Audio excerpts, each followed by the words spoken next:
Am I live? Hello, everybody. I think I'm online now. How are we doing, everybody? Oh, just get myself set up here. Hope everybody can hear me and see me fine. What is if this is a little bit... there we go. That's a bit better. Okay, how's it going, everybody? Very happy to be here. We'll be back online again, back live with you guys. This is very exciting. Let's see if anyone comes in. I have to excuse me a minute because I've not been live on StreamYard in a long time, and it looks like it's a bit different to what I'm used to. Trying to change the layout of the thing. I wonder. Anyway, I hope everybody's well. I hope you guys getting on time to see this. Or if you can't watch it live, come back in sometime later. Join in if you want to.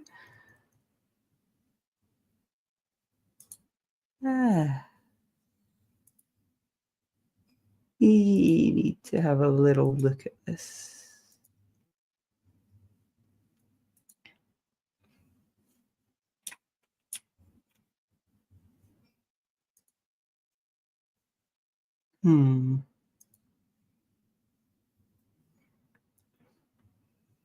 Anyway,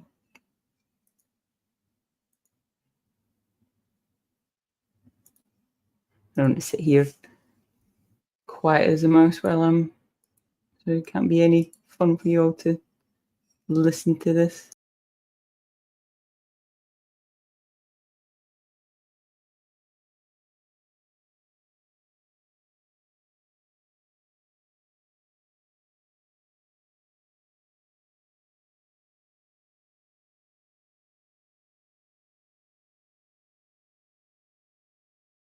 This stage.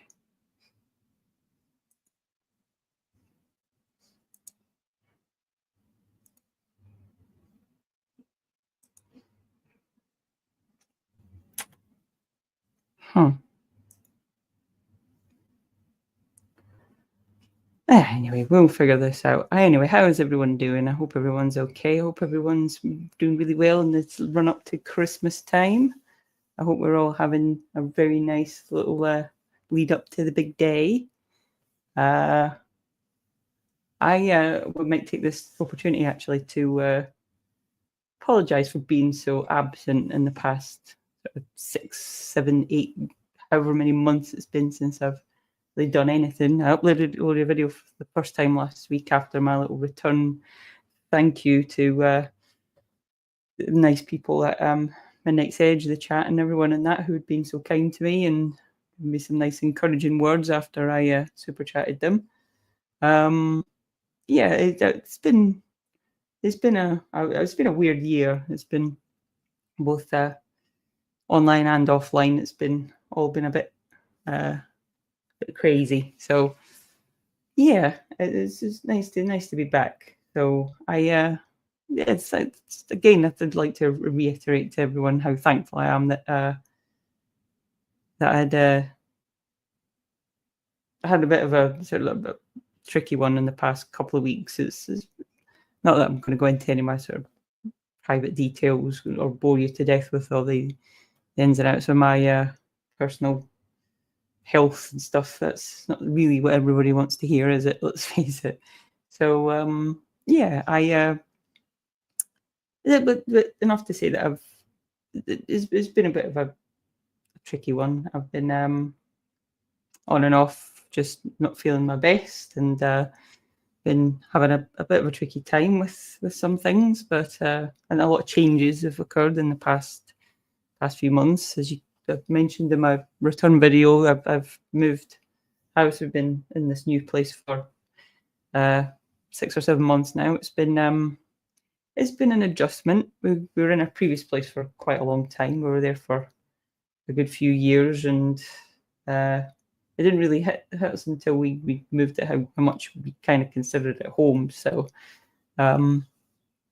yeah, and enough to say that, not to get too into the details, but the move wasn't our decision. So it was yeah, something that we had to adjust to and get. And there's a lot of benefits to it. It gets us closer to where our son goes to school. It gets us closer to the main part of the city where we live, and everything's kind of on our doorstep now. So that's quite nice.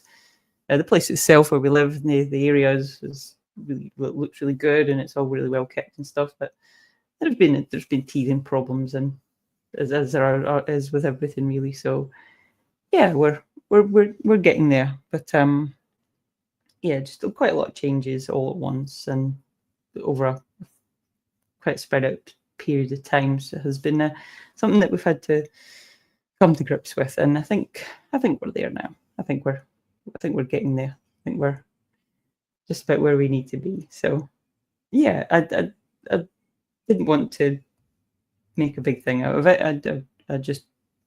I was listening to the Midnight Edge guys one evening, one of the nights when I wasn't feeling so great, and just felt the need to. 'Cause I'd been listening to them for a few days leading up to that, and they were a sort of constant that I had on in the background while I was dealing with everything, and they made that little time, along with the support of obviously other people actually in my real life, like my family, my friends, my husband, my son, and everybody. They've all been here, and they've all been great, and it's been good to have people I can rely on in real life. So that's not to diminish their role in all of this. They've been awesome, but it was just like a chance thing where I was sitting listening to them, and I thought, you know what, I'm gonna pay it forward. I'm gonna let these guys know what they've done and how they've helped me out, and they've kind of kept me sane these past few. They had a part in keeping me sane the past few days. So I sent them a little super chat. They read out what I had to say. I had to send a bit of a longer message because I couldn't fit everything I wanted to say into the actual super chat itself. And I sent it on to them, and they were very kind, and everybody on the panel was really sweet, and they said some really nice encouraging words, and a load of the people in the chat, same thing. They were really, really nice, and I'm not. It's as much as weird as it sounds, because I'm now online talking to an unknown amount of people, whatever time anybody may watch this. That I'm not the most forthcoming. I'm not exactly a big dynamic, bombastic sort of personality. I'm not all like in your face. You know, I'm a little bit more on the sort of shy side generally when it comes to like putting myself out there and speaking in public and all that stuff. So yeah, it's not easy for me to do stuff like that, and especially with people that I don't really know, because I mean, obviously, only as much as they're part of my day now, I listen to these people all the time, and they do consider being part of a community and everything. And as much as I know a lot of people don't like the word community, it's good to be part of a fellowship. It's making yourself that little bit more vulnerable it's hard. It's harder for a lot of people than it is for others. So it was it was something that I was quite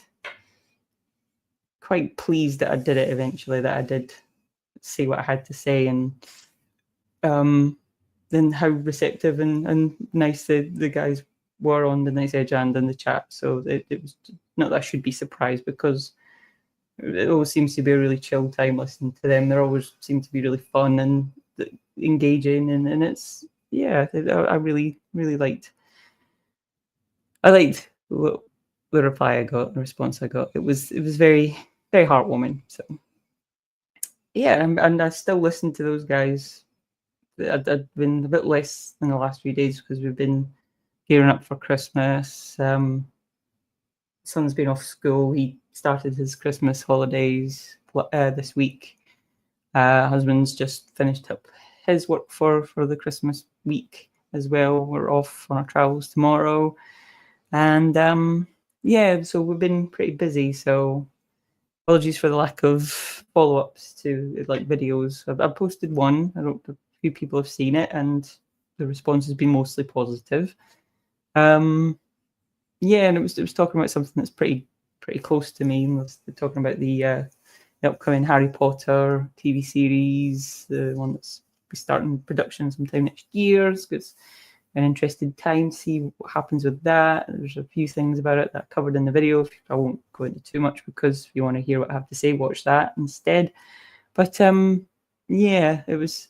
Apart from that, that's all I've really had time to do in the past couple of weeks. So yeah, I'm getting back into the swing of things. I'm trying some new stuff. I'm trying to get a bit better at the technical side of things, trying to maybe edit things up a bit, maybe add some intros or something into it. It was once I start getting the hang of it, because I'm not a complete tech idiot, but I am also not a complete tech savvy either. So I'm guessing I could use technology in as much as I need to for my day-to-day life, but for something like making and editing YouTube videos, I'm a bit of a newbie. So that's going to take a bit of time for me to figure out. So if you can bear with me while I do that, I would very much appreciate it.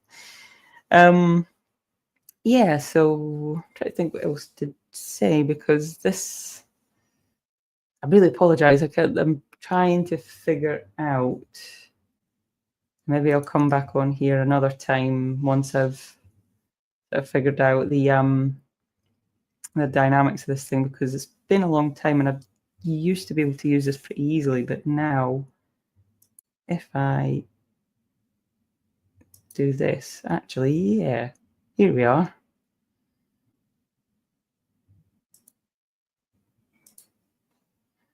So that's hopefully coming up. Aha, here we go. Although I kind of don't want to have myself that large on the side, so let me just check.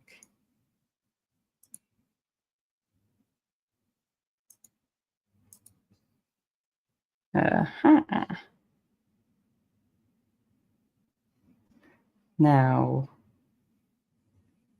I get my cell phone here. You are watching a very silly old lady trying to figure out how the heck to get this her cell phone to here. Let's see. Ah, here we go. This looks a bit more like it, doesn't it? Yeah. So this would be like late to the party sort of thing. So apologies if not even apologies. It's obviously been a thing for a few days. Over a few days, it came out yesterday or sort of later for me on Thursday, sort of evening was when this was dropped. But yeah, there's a small matter of a new Superman movie which will be coming out next year. It says on here July 11th. So it's something that I'm interested to see. I'll be honest. I watched this, so I'm not going into this blind. It's not a blind reaction. I have seen this trailer already. It was I watched it the evening of, and I don't know. I think people should give it a chance. I think it might be something that. Oh, and I know that I've just said people give it a chance. There is this notion, I know, across the sphere of the pop culture coverage people that, especially the more independent ones who I watch on a regular basis, like Midnight Edge and the like, there's this idea that giving people a chance isn't really a thing anymore, or it is, but it needs to be sort of earned at this point, because I think the feeling is we've just been subjected to so much crap that, the it's not on the audience now to be the ones who have to the generous side. We have to give them a chance. We have to give the benefit of the doubt. You need to judge. You can't judge it until you've seen it. Blah blah blah. But it's like it. As much as I think this does look okay, I'm not prepared to say either way whether if I wouldn't even say this as far to say I'm excited about it really, because yeah, I mean, there are bits of it that I watched that I thought it looked all right, and there was quite a few elements of it. I mean, I was prepared to maybe put this on and just play it on mute because I know there is a chance that I could get some sort of copyright. But given the fact that I don't have a whole thing on monetization or anything, I don't think that's going to be a problem. So this I'm quite interested in because you don't generally, in my experience anyway, from what I recall of the old movies, you don't tend to see Superman getting his ass kicked that badly. So that to me was like, oh, what sort of entity is he gone up against at his and to that extent, you know what I mean? A lot of people don't like this element of it either because they're not fans of the sort of electric guitar rendition of the OG theme. I don't mind it, I'm not gonna lie. It's a good looking little thing of the farmhouse. And there's a different sort of look for Jonathan Kent as well, because you don't really see him, he tends to be like and a typical American masculine man farmer. This guy is just a regular, quite big guy. I mean, I suppose he's quite close to what an average farmer would look like. Home. Take me home. And I know how a lot of people this I like very, very much. That is really cool. And I'm really excited to see this guy playing Lex Luthor as well, by the way. Nick Holt is awesome. So I'll be honest as well, there's so many other characters being added in that there of him getting stuff thrown at him kind of interesting. Nathan Fillion, cool. And we actually get to see Lois and Clark being romantic with each other. That's nice. Current day, that's quite a nice thing to see.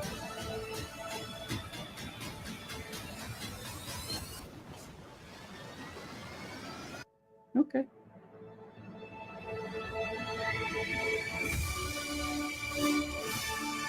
I don't hate that.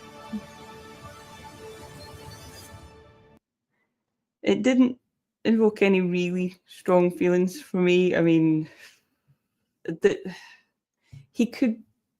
James Gunn's done enough good stuff for me that I want to say that I'm content that it's in safe hands, but at the same time, it's like, oh, I don't really want to see him doing like Guardians of the Galaxy-ifying this thing. That what he did with that franchise was pretty unique.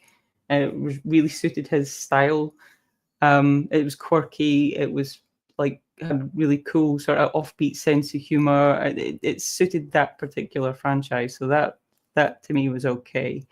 But for Superman, and I'm not saying that's what he's going to do with it necessarily, but judging by Guardians and the version of the Suicide Squad that he put out, that there's if he wants to follow a formula and that it has worked well, at least for Guardians of the Galaxy, then who can blame him? But yeah, I'm not sure, because as much as it could be really good, that was just a teaser, and there's still more to come. I'm sure there absolutely, obviously, will be more than one trailer after this. But it's like, how many times does Superman need to be done before we get the creative team, the director, the writer, who finally cracks it and gets it right? And again, because as I was meant to say, Superman is something that I grew up with, not one but two different versions of that character. if you're not counting some of the DC animated stuff, which I saw on and off when I was a kid too. But the ones I grew up with were the Christopher Reeve movies and the New Adventures of Superman with Lois and Clark series. It was out in the 90s with Dean Cain and Terry Hatcher. So those to me are they're the ones that, if you want to sort of pin down one version or more than one version of how it's done well, then those two for me are the ones. I'd say if I had to pick one out of the two, it would have to be Christopher Reeve, because the first couple of movies especially were amazing. We, between me and my family, we grew up watching that stuff, and we loved it. It was just great family fun. It had everything you needed. Christopher Reeve was such a good choice for Superman. He looked the part. He acted the part. I really liked Margot Kidder playing Lois Lane. Gene Hackman was a great Lex Luthor. I mean, like, he's great in everything. But yeah, I want this to be good. I really do. But I'm not going to throw myself out there and say that I'm super excited for this yet. I'm reserving myself for much later, either when the new trailers come out or even when the movie itself comes out and finally get a chance to see it. So yeah, I said, there's things I like about it. I love that shot of him when he's sweeping in slow motion and he saves that girl from whatever it is that's crashing down behind her. That looked awesome. I really like the choice of. I'm really intrigued by the choice of Nicholas Hoult playing Lex Luthor. I think give that guy a good enough material, he can make anything work. So yeah, let's just wait and see, shall we? I think let's just see where else we end up with this, because I don't know, it could be good, it could be absolutely terrible. So I don't think I've got much else to say on that one, so I'm going to take this off for now and come back up on this with you guys. So I feel like I'm back in things now. I've got over my little initial absolute tech. I don't want to say the word, but in case I get in trouble, but this is like, I don't. Yeah, I had a little bit of an R word, shall we say, moment for figuring out how this old StreamYard thing works again after such a long time. I'm a little bit rusty, so if you want to go back, if you do come back onto this later and you're not watching it live, if you want to maybe spin through the first 30 seconds to a couple of minutes, then that'd probably be a good idea. Yeah. So that for me was where I wanted to start, because I think that's the big word of the day for everyone. Superman is it's the hot topic at the moment. So yeah, let's just see what happens, because and what I did want to say as well, that is the overall tone of it seems pretty, positive and hopeful. And I think after the sort of decade or so of the Snyderverse version of Superman that we got, and I know how most people feel about that, and I'm pretty much there myself, is that we don't want dark and gritty and somber Superman anymore. We want colourful, cool, hopeful, truth, justice in the American way Superman. We want the one who's going to take on the bad guys, who's got a great moral code and a spine and knows right from wrong, and wants to, even at great expense to himself and his powers, not even his powers, but at great personal cost for himself, he will take on the bad guy no matter what. He'll be the one who stands between humanity and whatever evil comes our way to try and wipe us out. That's what we all want, I think. If we've got any good feelings about Superman, or being fans of him, whether you're like an absolute extreme top end nerd, DC nerd type, or even just like the person like me who's saw the movies and the TV shows and stuff growing up, that version of it, that across that whole spectrum, I think everybody's kind of the notion that we kind of just want a good, fun, typical, traditional, heroic Superman, right?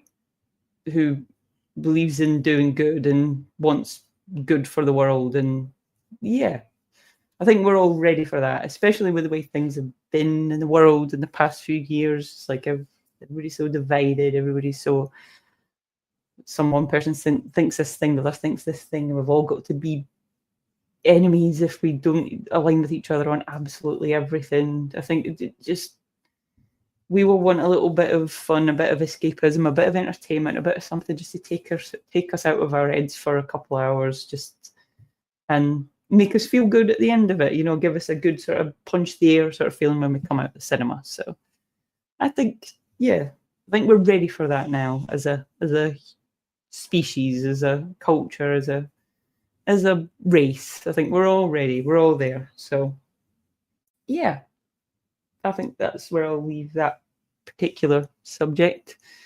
And to be honest, I'd maybe only stay on here for about an hour, I think, because really only time I've got, because I really want to just sort of hang out with the family before we go crazy tomorrow to pack up the car and go on our travels. So yeah, I think stay on here with you with this little stream for about an hour mark, and then I'll call it a night.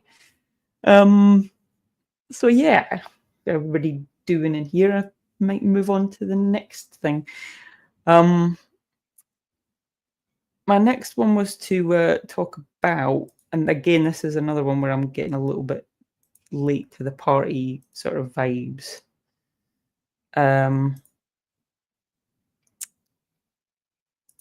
Was the recent other trailer of the upcoming sequel of 28 Years Later. Now, as much as it's been over a week since that came out now, but I mean a week in the sphere of pop culture, the internet, news cycle, whatever it might be, is a bloody long time. So a lot's passed since then, so it's probably, I guess for most people, has kind of dropped off everyone's radar. But I mean, I might as well have a chat about it, because again, I still have the same thing of like Superman, the trailer we've just looked at, that I don't want to throw myself all in straight away just from one teaser trailer. I don't think a lot of people feel that way. They these days, especially, they kind of reserve their judgment until they've seen more, and they even eventually get to the release of the movie, and then that's when you want to completely give your honest opinion about what you've seen. So this, again, I would say, but more than the more than the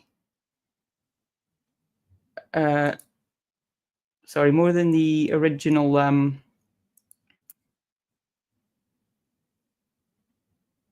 not that I don't really say it. I'm not that excited about it, but I at the same time, I said probably more excited about this when I saw the trailer than when I saw the Superman one the other night. Because if you've seen the trailer, it is about as good, or not even as good as how they should be, but I think it's the best teaser. Well, it's a teaser trailer, so I should say it's the best teaser trailer I've seen in a long time. It did the teaser trailer right, and that it was just, it built everything up, but it gave you everything you needed to get you where you want to be, or get you even a little bit excited right from the beginning. It was the start of it with the, I suppose, I mean, the easy thing to do would be to watch it, but I don't really want to sit and watch it, same as I've just watched the Superman one. But what I did want to talk about was a specific element of it, which might seem a bit sort of specific and ultra sort of nerdy, but or a little bit sort of ultra sort of picky of it. But the part of it I wanted to focus on the most was the use of a specific poem that was used over the middle part of the trailer. And if you've seen the trailer, you'll know what I'm talking about. It's a poem by Rudyard Kipling called Boots, and to me, that was the part of the trailer that was the most effective in getting the feelings going about where this movie's going to end up and what kind of movie it's going to end up being. Because I found an article, and I'll see if I can bring it up on my screen here. Let's see, it's this one. Da-da-da.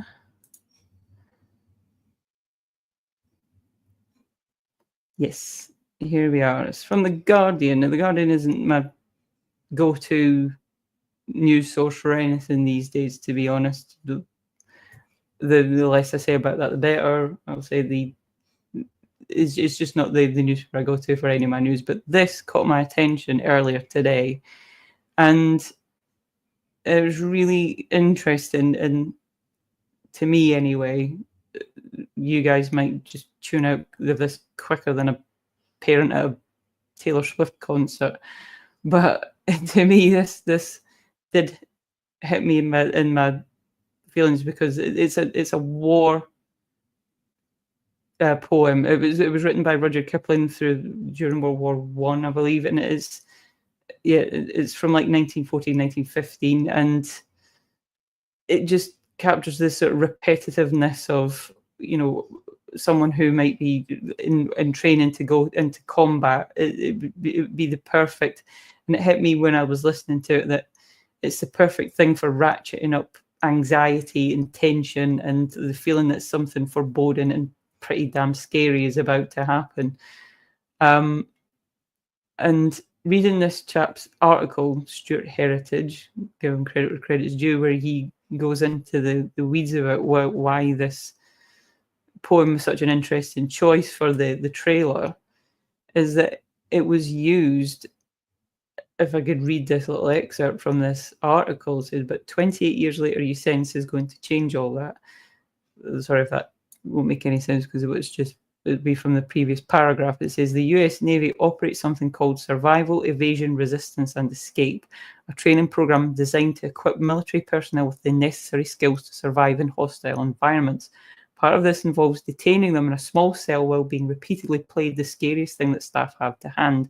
A 1915 recording of actor Taylor Holmes reciting the Rudyard Kipling poem Boots. The poem itself is terrifying enough, the percussive chant of an infantryman marching towards battle, trying to overcome his grinding sense of impending doom. But Holmes' rendition almost defies definition. It begins haunted, but gradually rises to a possessed roar. As Holmes wails over and over again, there is no discharge in the war. By its climax, he's screaming at the top of his voice, a prisoner of his own madness. It's a scarring listen. It's also the soundtrack to the 28 years later trailer. See, that to me, I thought that when I heard that that's how that's used, it's used by a branch of the military to I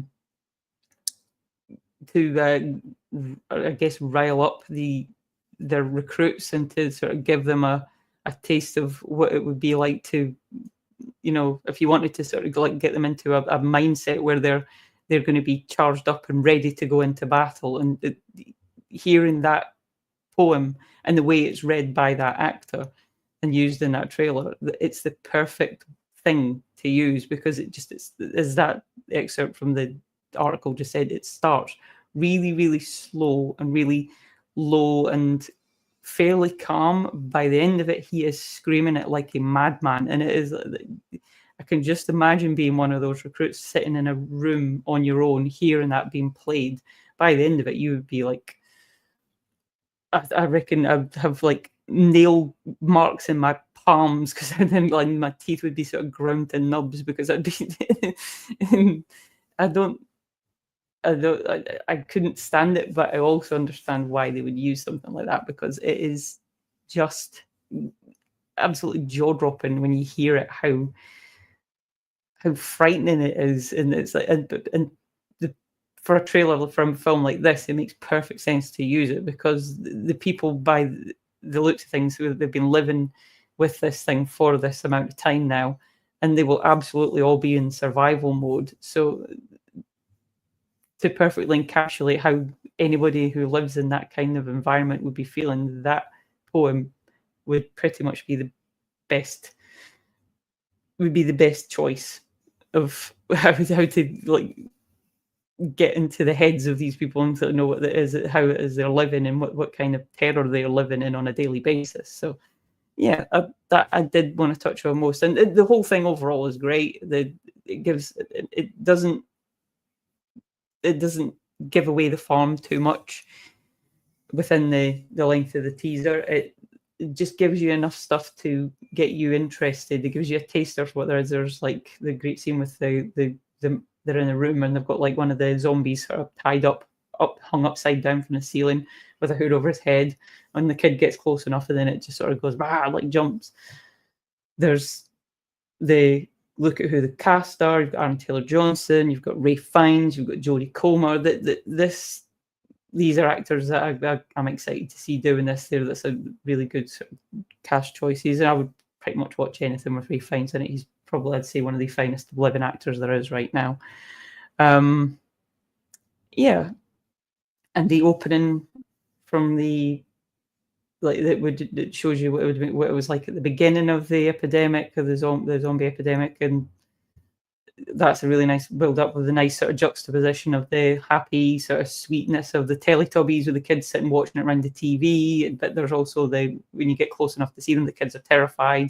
The lady comes in and tells them to stay in there and be quiet. It's like, oh crap, this is not this nice happy family scenario. It's not that at all. So yeah, I'd say from those two trailers, the Superman and this one, this is the one I'd say I'm a bit more hyped for than Superman, because I think enough times passed it where there is this whole feeling that so many of these reboots and remakes and sequels are coming out now. There's a lot of them, and I'm guilty of myself, where I'll see them coming out and I'll be like, really? That? The thing that hasn't been out for 20, 30 years, and we're doing a trailer for it now, we're doing a remake or a sequel to it now. Why now? Why do we need this? Who asked for this? That sort of feeling. But seeing the teaser trailer for this, I was like, okay, I can get down with this. I'm all right with this. Yeah, and also the knowledge that we've got the OG team of the first movie as well, of Alex Garland and Danny Boyle. So that to me was like, okay, I'm even more sold. So we've got a good cast, we've got a really nicely made trailer, nice build up, the use of the poem, the little tidbits of what these guys are putting up with, the impending doom, the danger that they're in, and the knowledge that we've got the gang back together from the original movie. So that, yep, let's go. I'm okay with this completely. So yeah, I think that again I've sort of wrapped that one up, because I don't think I've got much else I need to say on that one. So however you guys feel about it, I'm sure you guys have your thoughts on it too. You might feel a bit differently to me. You might think that it's probably, are we in a place where we need to have this again? Is there that much of an appetite for this at this point? Isn't it like something that's been done and dusted, because we had the OG movie like 20 odd years ago? It had a sequel which didn't do as well and wasn't as well received. But I mean, I saw it when it came out. I thought it was fine. I haven't seen it in a long time, so I can't really say, but I did see 28 Days Later more than once, and I really enjoyed that movie. I think for what it was and how short a sort of shoestring budget it was done on, it was so well done, really gripping, really well performed, very atmospheric, very very terrifying in its usage of and really effective in its use of certain things. Well, like the obviously very famous scene now where he's in his hospital scrubs and he's on one of the bridges in London, and the knowledge that they filmed it at a certain time certain time, like early hours of like the very early sort of breaking dawn of the day, because when no one's around and all the rubbish is still flying about, that the knowledge that they were that clever using that sort of stuff, it's something that you didn't really get a lot of. I think you started to get more and more of it during the sort of independent movie phenomenon of the 80s and 90s. There was, when these guys making these movies had to be a lot more clever with their money because they didn't have massive budgets. They would use their imaginations and be a lot more creative with how they did things to get the effect that they needed. So that, yeah, that sort of stuff was, knowing that. And if they go into this movie, they obviously imagine that the budget will be much, much bigger. There'll be a lot more invested into it.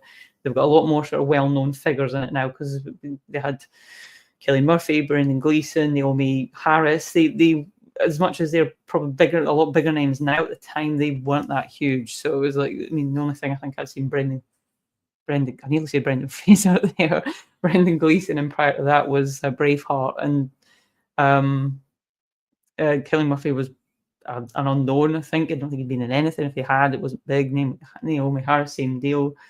I think I could be convinced to see this for sure. I think I'll be one of the first in the door to see this movie, I think, when it comes out. I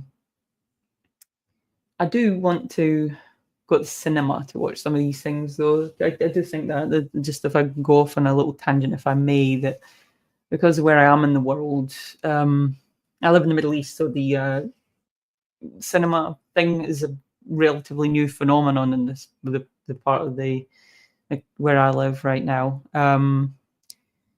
They basically didn't have any at all until about 7 or 8 years ago, and that was when they finally started making strides and build. And now they have them everywhere. There's one in every single shopping mall. There's one, like, there's plenty of them to go around. So they don't really have that many excuses. But this part of the world, they specifically for certain themes, shall we say, they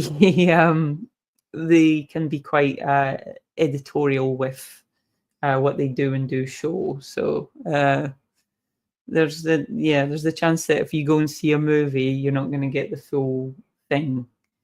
So that kind of concerns me whenever I go and see a movie. I think, is there going to be a load of stuff out of this? Am I going to see the whole film? There's a chance that I won't, so I won't bother. And then I usually just wait for it to come on streaming or on video on demand, and I'll watch it that way. But it does mean that there's the obvious downside of it. I won't, unless it's on an actual Netflix or Amazon Video, whatever it might be, then I won't get to see it until way after the movie's been released. So I'd understand if I'm wanting to be a YouTuber talking about pop culture and give my thoughts and feelings on any new movies, then it'd be kind of important if you go see them in plenty of time before they fall completely off the news cycle and no one really cares about them anymore. So, and I know how quickly that can happen. So yeah, and I'm gonna have to step up my game, I guess, if I'm going to take this thing seriously. So, but I mean, I've done some reviews on here in the past. I quite like doing them, especially if it's a film that's a bit out of pocket. The ones I did review were like Spider-Man No Way Home. I kind of did that one at the very beginning. There's I did House of Gucci, Belfast, the Top Gun Maverick, which I loved. I watched that again a couple of weeks ago. I loved it just as much as I did the first time around. I wasn't sure how I'd feel about it because it's the first time I'd seen it since it first came out at the cinema. And now I thought, now this is held up. This is definitely, I would say that's held up. It's only been out a couple of years ago, but yeah, it's not that the feelings didn't wane. The positive feelings didn't subside over that time. I really enjoyed it as much as I did the first time around. So yeah, that's something I should take some stock of and figure out where I'm going to go with that, because yeah, if you get it's getting to them and timings, and so they having a whole other life as well with family and all that, and do other stuff like day-to-day stuff. it can be tricky to get out there. So, but it's something I'm willing to take more seriously as I go forward. So, yeah, if there's any movies that anybody wants me to watch, I'll definitely consider going to see them and telling you what I think. If you're interested in hearing it. So, yeah. What else? I was going to try and do something a bit more fun and maybe give a rundown of, because of the time of year that we're at, of course, it is the most wonderful time of the year, as the song goes. I might give you my thoughts on what Christmas movies I think are the best ones. I had a whole thing where I thought I might do a tier list, but they're all kind of done to death and they're a bit cheesy and a bit hacky. So I don't know. And no shade on anyone who makes them and does videos on them. That you do you. If that's your thing and you can make it entertaining and fun, then absolutely crack on. Wire in. Yeah, I'm good with that. Well, I mean, I did think that maybe I would because I have it all brought up and I have a whole list available.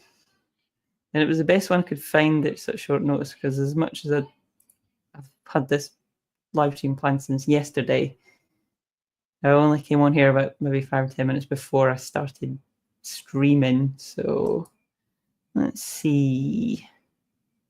Yeah. It's a Christmas Movies Glow tier list maker.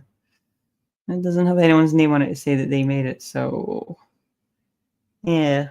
So what I did before I came on was I eliminated all of these ones and I looked at them and was like, oh my god, there's loads of Christmas movies I haven't actually seen. So but then seeing some of them I thought, I'm not that bothered if I haven't. And I'm sure there might be some people if they see this eventually and go, oh, you haven't seen that one? Oh my god, what are you doing?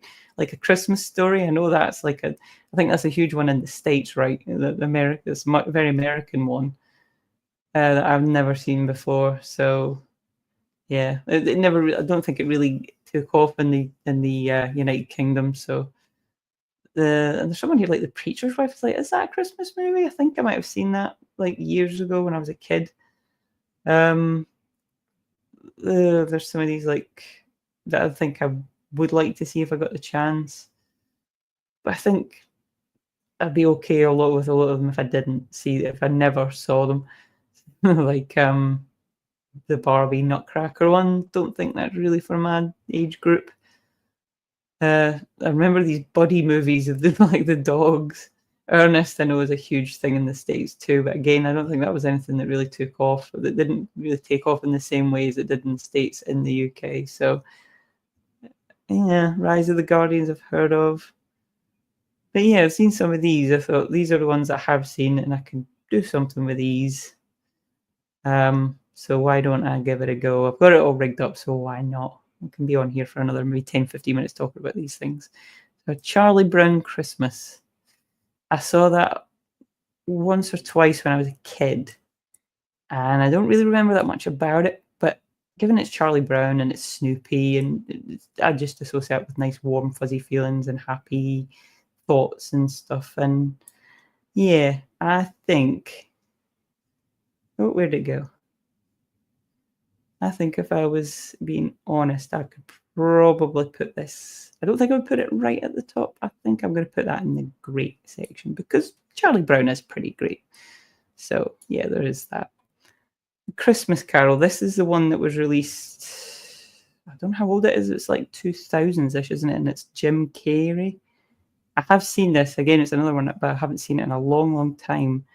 I don't really remember that much about it, and I don't. So for that reason, I haven't really attached any strong feelings to it, so I might just put that in the all right category. I don't think there's going to be many I'm going to put in this horrible. Just kind of cute. Okay. I'm sorry, I can't see what that one was. Oh yeah, Arthur Christmas. Arthur Christmas is.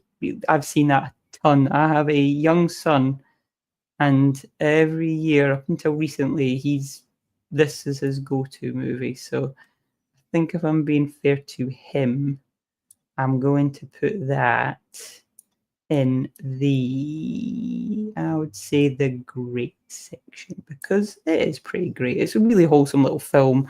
know if you've ever seen it before. It's like an animated one where he's the son of Santa Claus, and he's a bit awkward and clumsy, but he's super excited about Christmas. He loves it.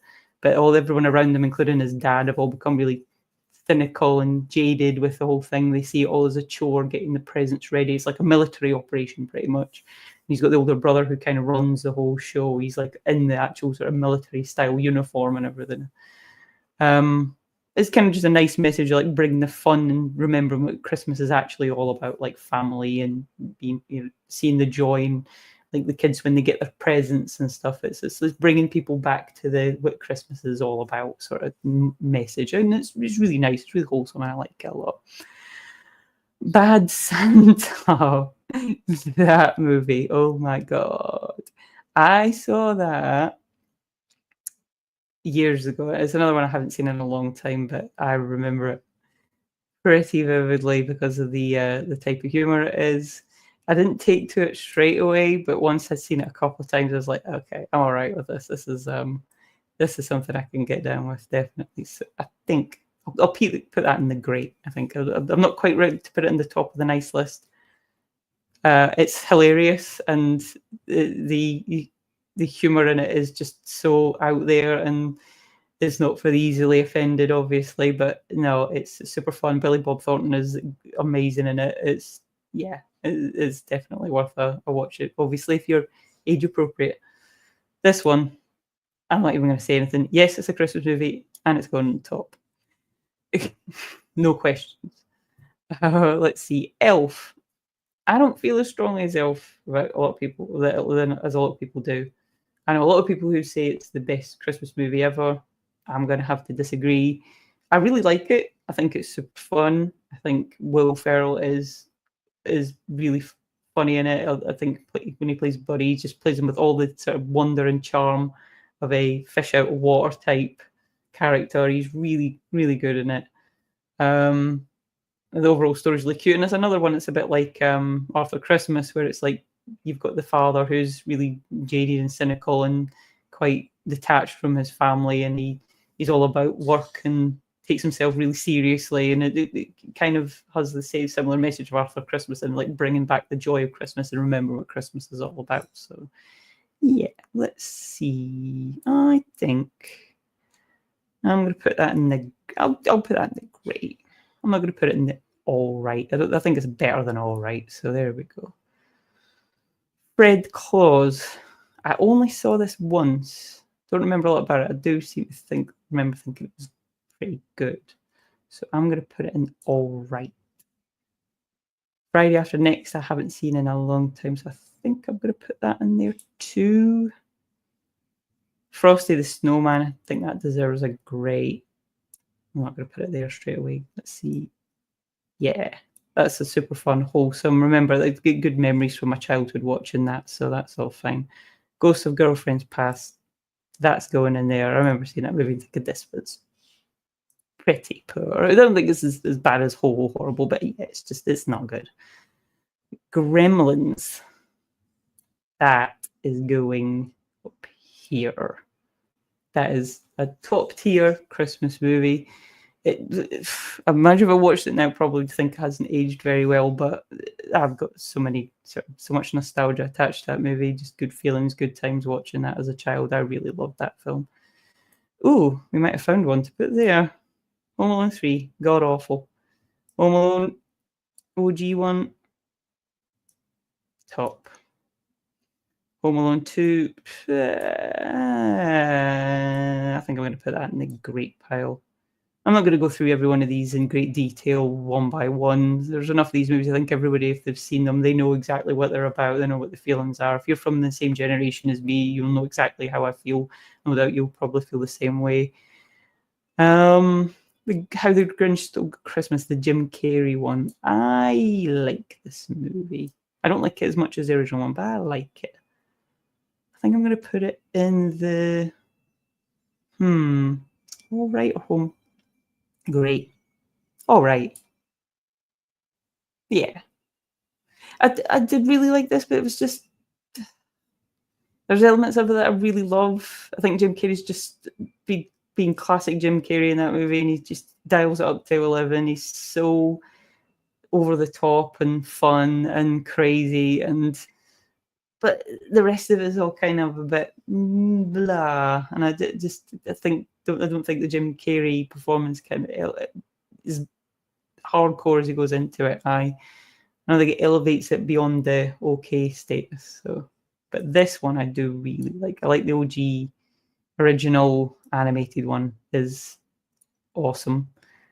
It's something I saw when I was a kid, and I just remember the music from it and the voiceover, and it was all very sort of warm and fuzzy. So this guy, It's a Wonderful Life, you're going all the way to the top, my friend. That movie is just, it's everything that I associate with, just as much as there's the how awful it is in the lead up. Everything goes horribly wrong. He's got the problem with his hearing. He's got the brother who dies. He's got the job that he hates, and his boss is horrible. And it's just it just falls on so many hard times. And you just at one point you're just like, oh my god, how much worse can this guy's life get? And it's just about, then you get to that ending, and as much as I say spoilers, this movie's decades old at this point. If you haven't seen it by now, go watch it for goodness sake. But the ending is just makes it all so worthwhile, and it's just so uplifting and so heartwarming. And James Stewart is just so amazing in it that,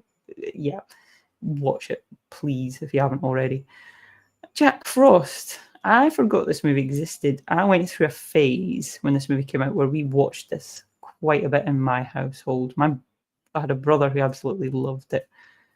And it's a really sweet story. It's quite bittersweet in its layout. It's like the dad who dies in an accident, I think it's Michael Keaton, and he comes back in the form of a snowman and sort of befriends his son, and it kind of gives them a bit of closure of like knowing that he's gone. So it's a really sweet story. It's a bit cheesy, and it's not the most sort of masterpiece sort of movie, but it's a good, sweet, sort of wholesome family film. I think I would recommend it.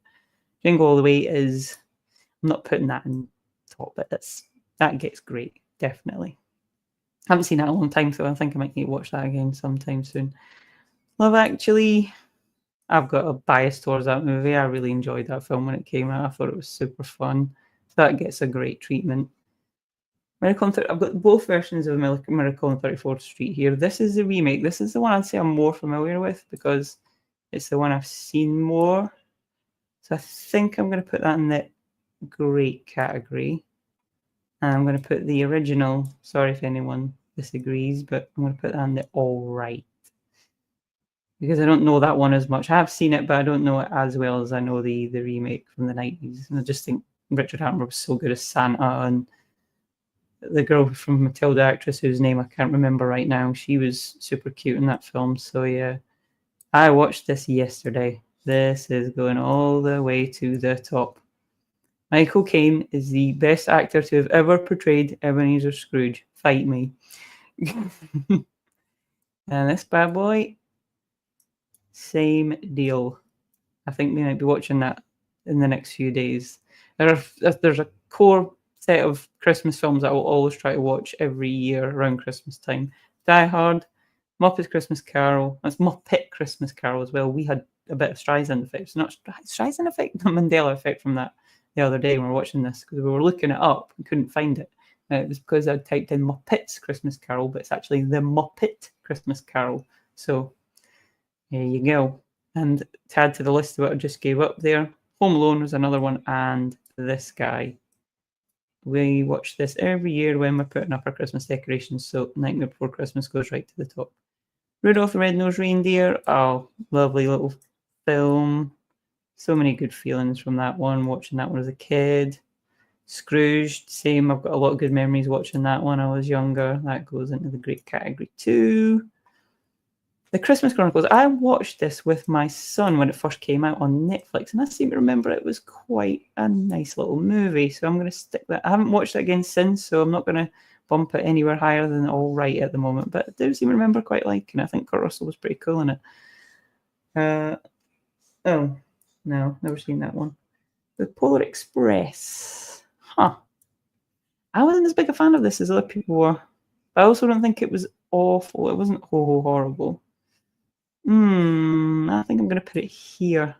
I think at the time everybody was so hyped about it because the effects and everything were so good and the animation was so great that, it kind of, when I've seen it since, it gives me the kind of Avatar feeling. You know what you're watching is an exceptional achievement, how they've produced the movie, the animation and everything. It's all really state of the art and really cool, but the actual story and everything didn't really grip me that much. So yeah. Ooh. As much as it's a traditional Christmas movie, I really want to put that in the top of the list because it's such a good movie. It's one of the funniest films I think I've ever seen. And Dan Aykroyd and especially Eddie Murphy are so damn good in it that it is just an excellent film. It's so well built up. It's so well done. The story's great. The whole switch up of the two is executed so well. I really want to put that at the top. Screw it. I think I will. And it's set over the Christmas period, so there's plenty of Christmas references in it. So yeah. Santa Claus. I like this movie. That's going great. It's the best of the three. I've seen all three of them. Been a long time since I've seen any of them, but yeah. Santa Claus 2, I'd say, is not the best. I seem to remember thinking the third one was better than the second. I really liked the first one. I didn't think the second one was that great, and I thought the third one was better than the second, so we'll put them in that order. I'd need to watch them all back again because it's been a long time since I've seen either of them. Santa Claus the movie, that could well be not a great film, but I watched that a lot when I was a kid, so I've got a lot of nostalgia for that film, so that gets higher. Claus, I saw this film for the first time a couple of months ago. I went through a thing. I was watching a bunch of movies from the IMDb Top 250, and this was in there, and this hit me for six. I thought that movie was. If you get a chance to see Claus, watch it. It is so beautifully done. The animation's lovely. The voice work's fantastic. The story is amazing. I was in tears by the end of it. It is a superb movie, and I think everyone should definitely watch it if they get the chance. I'm tempted to put this in here actually because it is excellent. I remember coming away from it thinking, what a great film. Yeah. I'll tell you, I've only seen it once. If I watch it again and I still feel the same way, I'll bump it up if I ever do this again. Holiday Inn, wonderful. It's got White Christmas in it. What's not to love? I'll go in the great category. Meet Me St. Louis. For Judy Garland alone, you go in the great pile. I've never seen Santa Inc., and I don't think I want to either. That got kind of crucified when it came out, didn't it? The Holiday, I like that movie. I'm going to put that in the all right. I don't think it's quite as high as a great, but it's a nice, fun, sort of sweet, romantic film. I probably like it better than I should. The Bad Moms Christmas. I saw the Bad Moms movie. I thought it was fine. I saw this and didn't think it was that good. Die Hard 2, not as good as the OG, but yeah, it deserves to go. Fairly high on the list. I'd say great. Let's put that in the great pile. This one, I didn't recognize this until I looked a bit closer. This is the film. It says it's called The Ref, but I remember it being better known to me as Hostile Hostages. I'd never heard of this movie until I met my husband. He is a huge fan of that movie. And I watched it with him more than once, and it is pretty damn funny. It's been a long time since I've seen it, but yeah, here you go in the great pile. It's a really interesting film. I don't remember any of the great details about it because it's been a long time. I do remember it's Dennis Leary, and he holds his family hostage, and he actually gets driven crazy by them because they're all at each other's throats. So they're really dysfunctional. So that is the whole thing. The whole dynamic of him being driven crazy by the people who he's trying to sort of hold hostage so he can extort them for money is kind of funny. They end up tormenting him more than he torments them. So, and White Christmas, that can go in the all right. So it's kind of a follow-up to Holiday Inn. It's got Bing Crosby in it, Danny Kaye, Rosemary Clooney. That's a nice sort of classic film. It's a bit more forgettable than Holiday Inn, I'd say. So that goes in the all right pile. There you go. That's my tier list for these particular set of Christmas films. So, yeah, I think I've done all right with that one.